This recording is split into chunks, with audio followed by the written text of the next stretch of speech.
let me ask you something.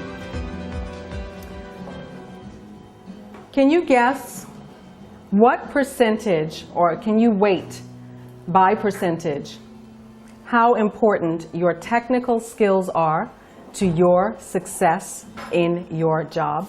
If you had to guess a percentage, how important would you say your technical knowledge in whatever job it is that you have, what's the weight on that? Anybody want to guess? 60%? 100%? I heard 90, I heard 50. What else? 80? Who said 70? Somebody said 50. Anybody lower than 50? Did I hear lower than 50?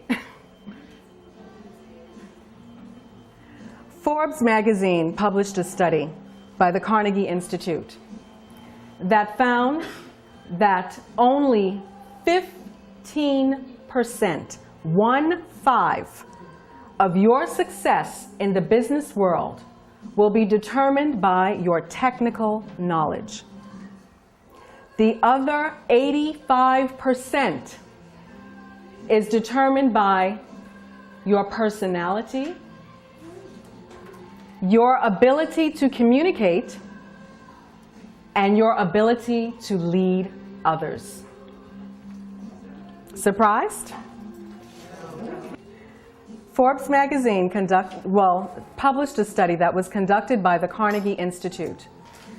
And they were able to determine that only 15%, 1/5, of your success in the world of business will be determined by your technical knowledge.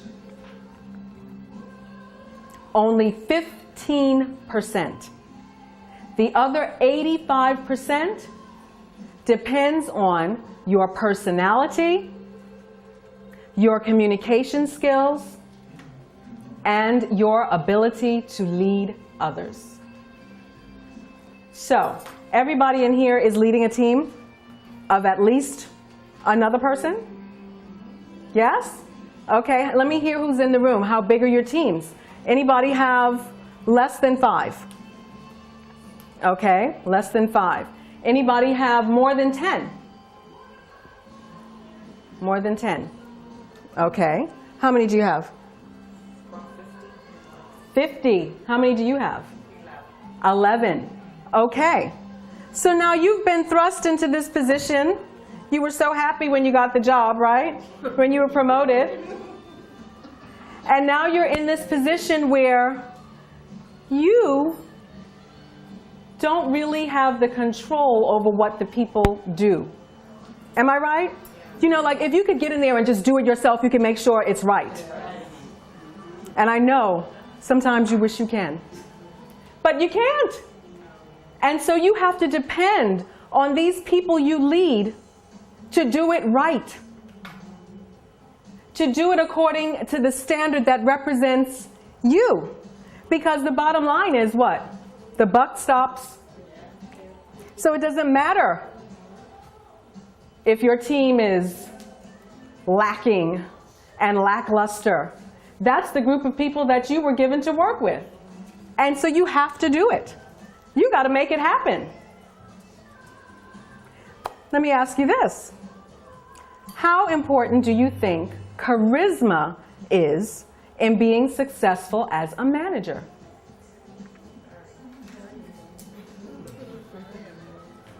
I hear very over here. More than 50, I heard. More than 50%? Okay.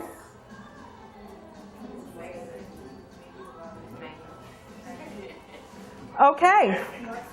Well, Harvard University did a study, and they found that managers who possess charisma are able to get so much more done through their teams. Everybody wants to work with them. They're willing to go above and beyond. They don't stop and say, "I get an overtime for this?" They work to make the manager or their boss look good. They take ownership for what they do when they are working for a manager who has charisma. So today, we're going to talk about professional charisma. Because, you know, it's not just charisma, giddy ha-ha, life of the party, right? That's not the charisma that we're talking about. We're talking about a lot more than that.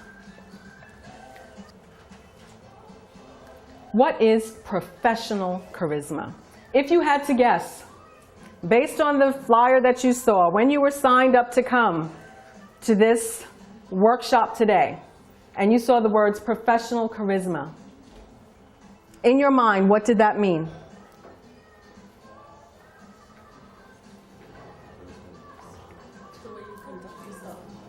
Okay, the way you conduct yourself. What else?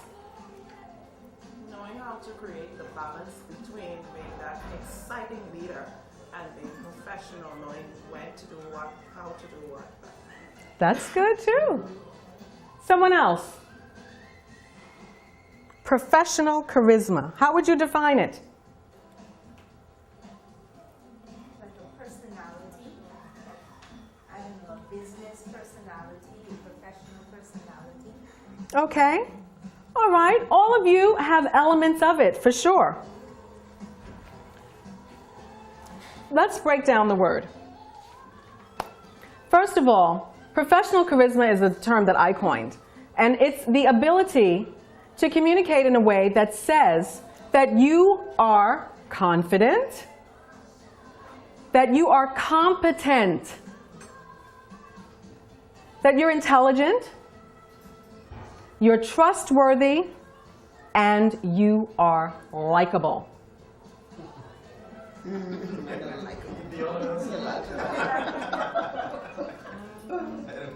Yeah. So, you know, we have a lot of people in the workplace. We have a lot of professionals. We see them all the time. We wind up interacting with them often in customer service situations and things like that. And they may know their job, right? They may be very, very well versed on what it is that they do, but they don't come across that way. Have you ever seen that? Oh, yes. And so you say, well, geez, this can't possibly be the manager. Have you ever had that experience? So when we talk about professional charisma, a big part of that is being able to communicate in a way that says that you are competent. You have to come across as competent. You don't look professional if you come across as if you're not confident. Or, I'm sorry, competent. And with that competency comes a certain amount of confidence, right? So we can always tell the bank teller who just started today, why did you have to get them, right? The confidence is not there.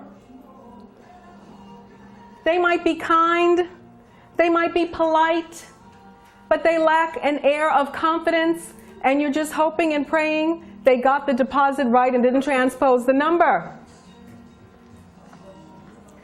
You have to be able to come across as intelligent. And let me ask you something. When I say come across as intelligent, what are some of the elements that make someone come across as intelligent?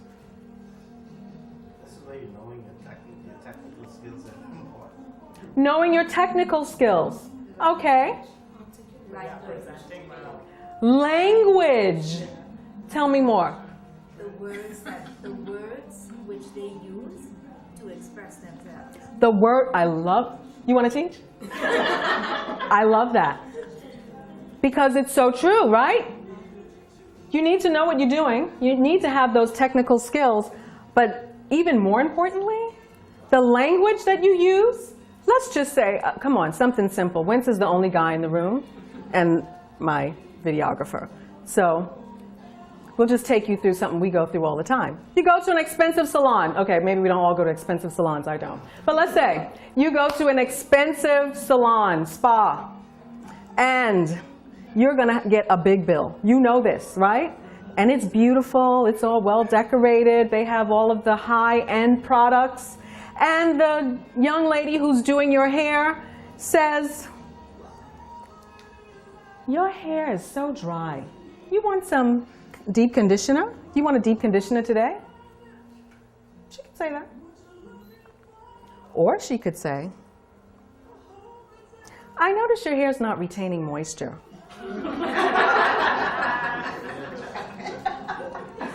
Would you like a deep conditioner for moisture retention?" Does it feel different? Who would you probably buy products from at the end of your service, even though they're really expensive? That was good. Another thing, somebody tell me, what else helps to convey intelligence? The way you look. Okay, I'm not going to laugh. Okay, what does that mean? How you present yourself based on where you're going. If you're going to an interview, if you're going to church, wherever you're going, being appropriately dressed says a lot. Being appropriate. So you can imagine as a manager, Miss Taylor actually works in a school, right? So being appropriate for the setting, right? So if you're a teacher and you work in a high school with a bunch of little boys with hormones running around, it's inappropriate to go to work looking like you work for Aura nightclub, right? It's inappropriate. If you happen to work at, I don't know, Wong's Bookstore and Stationers, and you have to climb ladders to get stock down off the shelf, you wouldn't dress in heels and skirts. It's about being appropriate for the situation. And she says that's a mark of intelligence. And you know what? I never thought about it before, but I tend to agree. You're smart enough to know what's appropriate. Because everything communicates, doesn't it? And you'll hear me say that a lot. Everything communicates. So if you come to work, even dressed in a way that looks like you're not there to work, that conveys something. I had an HR manager come to me and she wanted me to speak to her people. And one of the things she really had a problem with was stilettos in the office. Because she said, they don't look like they're going to work. You know what I mean? They're so high and they're teeter-tottering, and you're supposed to be getting files and moving, and you just don't look like you came prepared to work. It says something, doesn't it? Everything communicates. It's the ability to come across as trustworthy. Now, as managers, how important is it for your staff to deem you as trustworthy? Have you ever worked for a manager for whom you did not trust? Have you ever worked for somebody like that? That you just didn't know what they were doing, you know, you always had your little antenna up, didn't know if you could trust them. Are they telling me one thing, telling seniors something else? Are they giving my colleagues breaks that they're not giving me, extending them courtesies? Once people cannot trust you, that's a problem. And last of all, likable. Your likability factor. Now, you know, people, how many think being likable is shallow? No? Nobody in this room? I guess that's why you came, hey? The people think it's shallow, they're not here, obviously, right? But your likability factor is a currency. It is a currency. They are now doing all of these surveys and research in the US, and businesses are restructuring their models and their branding and image to come across as likable. Not just in the brand, but in the people that work for them. Because we're in a world that is very competitive, and there are a million people doing the same thing. And studies have shown that people will pay more to get less from people they like. Professional means the way you come across. It conveys that you can be taken seriously because you're serious about your business and the business of the client. That's what a professional is. Someone who can be taken seriously. I mean, have you ever been in a place where you expected a lot from this professional and you could not take them seriously for one reason or another? Maybe the way they dressed, maybe the way they talked. Remember, everything communicates. So in our society where we're very relaxed, right? Boy, compared to other places, we are like, we're not even at go slow. We're at stop, halt. You know, we're very laid back. I think a part of that is because everybody knows everybody, right? So I hold a lunch and learn, and I know some of the people in the room, you know, and it makes you relax. You work in a bank and you're the teller. Well, you know, probably a day doesn't go by that someone doesn't get on that line that you don't know personally. And so a lot of times our professionalism is diminished because we're very comfortable. But everything communicates. So your decorum is important. Like when you're at work, you should look like you're at work. And so there is actually, you know, a work persona. You agree? I mean, when you're at work, should you look and act as if you're just at home or down at the fish fry? I mean, is there a difference for you? Because for many people, there is no difference. They're the same everywhere they go. But that's when that comes to being appropriate, just like Ms. Taylor said. Because just like you would never decide, it's hot. Boy, it's hot now. Hot, boy, going to church. Let me put on this bathing suit. It's hot. You would never do that, right? Because it's just inappropriate. Well, even your decorum and your behavior, everything is not appropriate for the workplace. So we should have a different persona when we're presenting ourselves as a professional, especially when we're representing a company that, you know, is paying us a salary. If you want to be lax with your own business, that's very different. But when you're representing a company, they're expecting something more from you.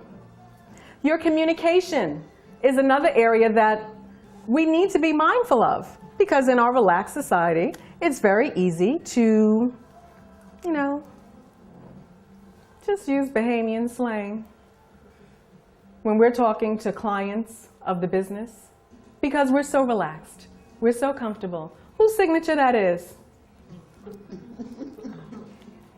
Right? I mean, we hear it so often, we almost forget. That's not proper grammar. He gone. He ain't here. Or he ain't reached yet, which I love. Which I love, because the word reach is to, not to arrive. But anyway, that's one of our favorites, right? We like to use reach for arrive. He ain't reached yet. And he ain't, okay? And when you're managing people, you owe that to them too. Because to be too relaxed with them is to say, you ain't that important. I can talk to you any kind of way. Child, bring me them files from over. You know what I mean? That relaxed attitude makes it seem like it's not that important, or you're not that important. So even the way you communicate contributes to professional charisma, the professional portion of it. And then your proficiency. And we won't get into that, but we know that we need to be proficient at whatever we do. And I say that to say I have to put it there because it's not enough to be likable on your job and inefficient on your job. You know, all the personality in the world, well, sometimes it does help a lot. People who have, you know, it's funny because people who are likable, sometimes, you know, their errors are overlooked because, you know, we like you. And their proficiencies are sometimes, improficiency is sometimes cloaked because we like you. But that is kind of like the win in your sale, being likable. Because if people don't like you, what happens when you make a mistake? Everybody wants to call you out, right? So being proficient is also important. Let's talk about charisma. Okay. Charisma is the likability factor. It's that compelling attractiveness or charm that can inspire devotion in others. Do you think that if your staff felt devotion to you, that it would assist you in getting the job done? So here are 7 keys to enhance your professional charisma so that you can become a more effective leader. This is the wind that is pushing you in your back. You know, you've got all your technical skills, you know what it is that you're doing, you have the goal, you know where you want to take the team. Now let's make it easier to get the job done. How many of you experience resistance among your team sometimes? Do you know that cloud that you feel when you walk in? You just feel the resistance. The cloud is so thick, right? The energy is so heavy. And you're wondering, oh, should I even ask for this task today? Because I know I'm going to get attitude. We have to be able to bring down the resistance because that makes our job very difficult. It's very taxing and it's very draining. But charisma is what puts that wind in your back and helps to dissipate some of the resistance that you tend to get from your team. Now, we're talking about being likable, and this always comes up. You know, I was on a radio talk show, and somebody had to call in. Well, I tell them, well, ma'am, doesn't familiarity breed contempt? I mean, if you get too friendly with your staff, won't they feel like they don't want to work for you no more? You know, they don't have to do what they're supposed to do. How many people struggle with that? That maybe, you know, being too familiar is detrimental to your leadership. Anybody? No? Yes? Yeah. And is it sometimes difficult to strike the balance between being too familiar and too friendly and getting that team to work? Is there anyone here who was promoted out of their group of colleagues? So at one time you were on the same level, and then they pulled you out and they promoted you, and now you're in charge. But we was tight. And now they have to answer to you, and you're feeling the resistance. Does familiarity breed contempt? The first thing that you need to do is you need to check your intentions. Check your intentions. Have you ever come across a manager who was really nice and their team just ran over them? And they couldn't get the job done because their team didn't respect them and didn't do what they were supposed to do? They were so relaxed in the niceness of this manager, and it was a real problem for them.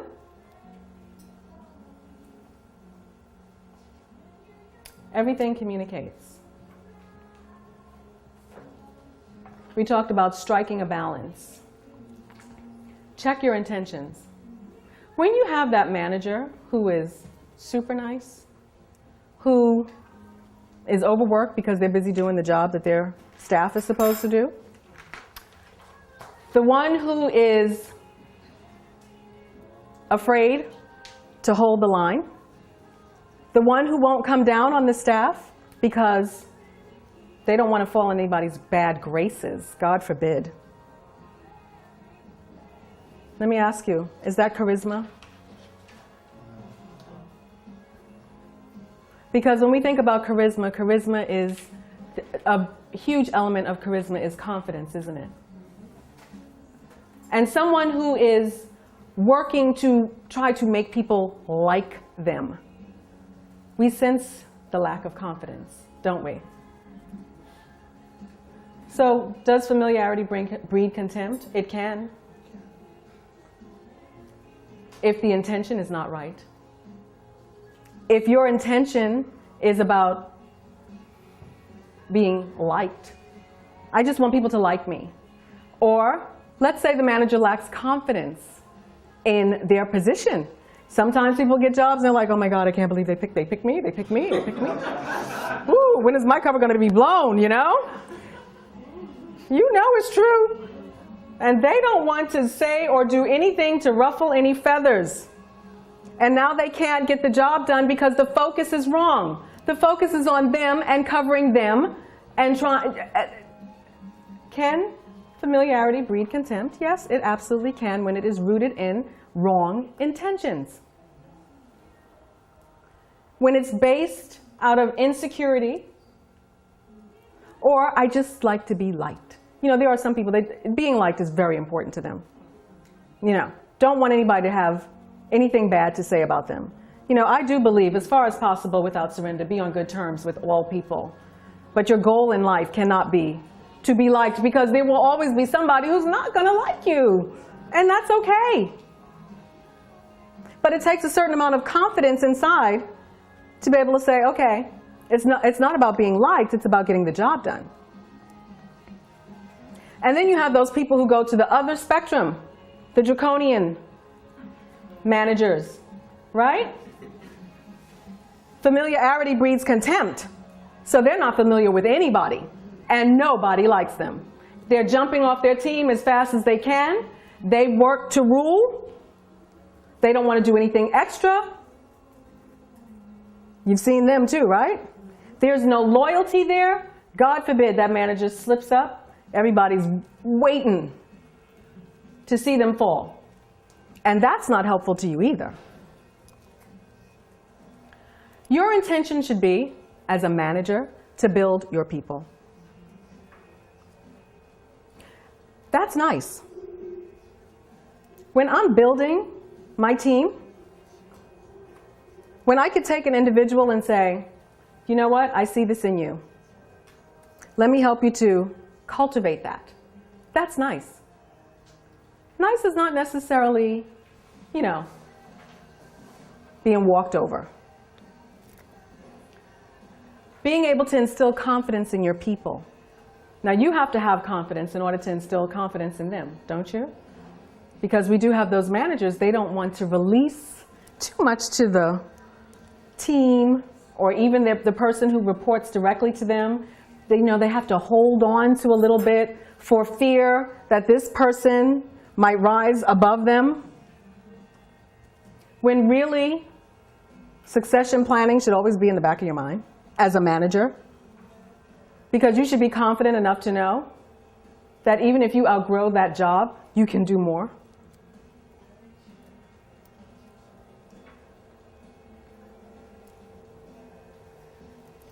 Number 2, communicate with clarity. You have got to be clear when you communicate as a leader.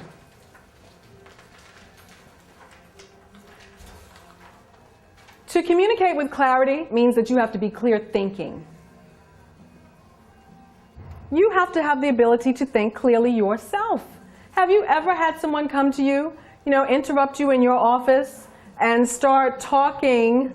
Okay, well, you see, last week what happened was such and such, and you're sitting there saying, what is the point? Like, please hurry up and get to the point. Now, imagine being led by someone like that. Someone who's jumping from subject to subject, topic to topic in one conversation and has a problem with communicating clearly. Usually, less words are more. You ever watch television and you see the character who plays the President of the United States or the person with a lot of power? Do you notice something about them? They never ramble. Am I right? They're very succinct. They say what needs to be said. They're very clear. People understand, and they go and do.